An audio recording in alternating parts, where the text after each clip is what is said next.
How disaster-proof are the Texas Longhorns? Routed UTSA 56-7 was the final score. A lot of that behind Arch Manning playing quarterback for you. So we'll give you our thoughts on Texas and that quarterback situation as it stands right now.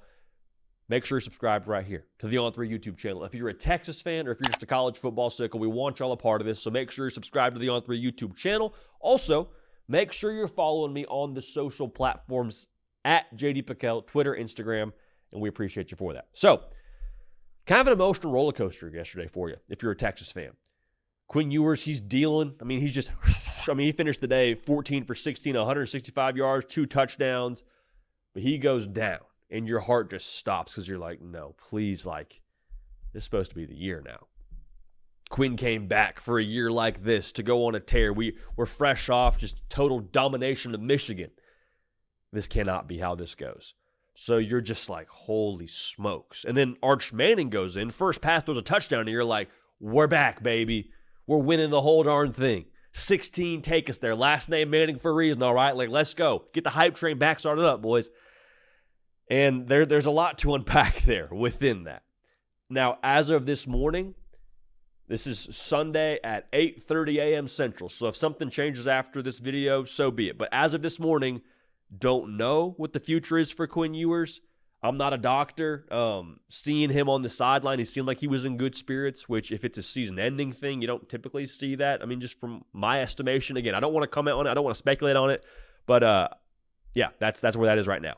Now, speaking of Arch Manning, yes, 1,000%. UTSA is UTSA and Texas is Texas. But if you don't think this dude has some juice, if you don't think this guy has some it factor to him, you're just being stubborn or you're not actually watching football. You're not watching what Arch Manning is doing on the field. Because I understand now, it was UTSA, but can we please just put to rest the idea that he's at Texas because of his last name? Can we just stop that? Because what we saw from him yesterday, from the way that he was dealing the pill like a shady pharmacist, throwing 4 touchdowns, just dropping it in the breadbasket on that back corner pylon little fade route that he threw, and the 67-yard touchdown run, this guy's got it. Okay, now, again, I don't know if he's the guy that, is going to lead Texas going forward if Quinn Ewers is healthy. We'll talk about that in a second. But, physically, with him playing quarterback, I don't think you take a major step back. He's got, I think, all the arm talent in the world to be able to make the throws need to make to execute this offense under Steve Sarkisian. He's got the mobility that maybe Quinn Ewers doesn't have, ripping off a 67-yard touchdown and seeing him kind of just look back a little bit as he got in the end zone, the swag that he has too. He's good enough to be your guy at Texas. He's good enough to be the guy a lot of places if Quinn Ewers wasn't coming back.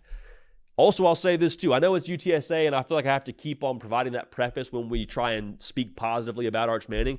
But I think Quinn Ewers probably puts up a similar stat line against UTSA if he stays in the game. The bottom line here, what Arch brings to the table is going to be good enough. We talked about disaster-proof rosters over the course of the offseason, and I think Arch Manning validated that.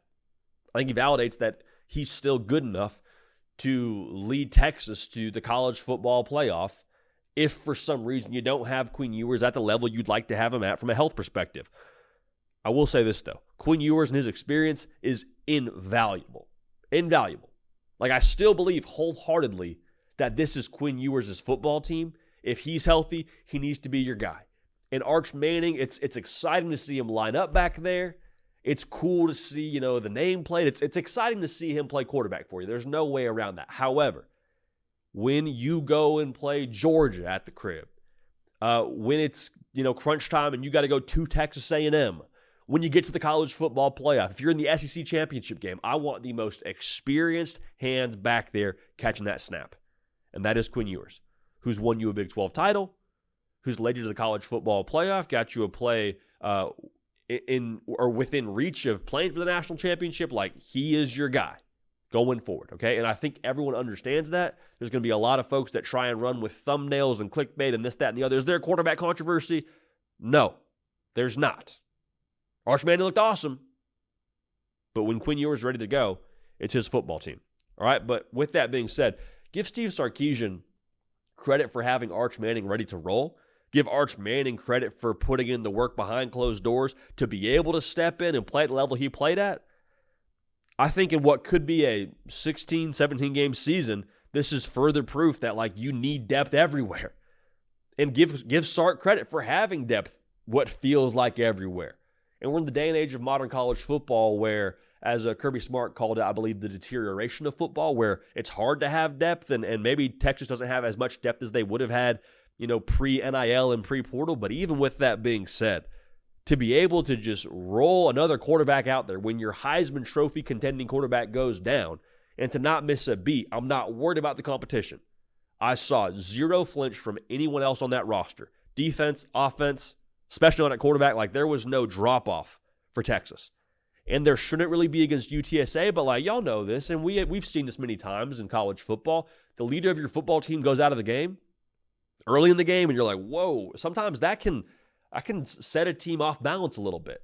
Never saw that from Texas. Never saw that from Arch Manning. I can't wait to see what they are going forward here. As a football team, again, whether it's Quinn, whether it's Arch, they are good enough, I believe, to be able to get to that Georgia game undefeated. I do. I feel that way strongly, and I think that's the case now. So you hope Quinn Ewers can get back. You hope and pray it's nothing serious, especially with the year that he was having to that point. But if Arch Manning is the guy running the show now, he is more than capable of having the skill set to get you where you want to go. The experience he'll get in game is something that you can't replicate that Quinn Ewers has. But Arch Manning, the mobility, the swag, the it factor, like let's stop kidding ourselves. Let's stop pretending that his last name is why he was what he was recruited as out of high school. One more thing I'll say. Kirby Smart, Nick Saban, they don't waste their time. They wanted Arch Manning to play quarterback for them. All right? Should tell us all we need to know. Let me know what you think about Texas and their roster. Let me know what you think about Arch Manning and the way that he looked against UTSA, because I was severely impressed. Stat line really quick, 9 for 12, 223, 5 total touchdowns, 1 rushing, 4 passing. Is that good? Are bonita fish big? The answer is yes to both. It's a trophy fish. So appreciate y'all. Love y'all. Going to keep this party rolling. We will see y'all next time. Hey y'all, thanks so much for watching. Subscribe to the channel here to make sure you don't miss an episode of The Hard Count. Also be sure to check out other videos on the On3 YouTube channel.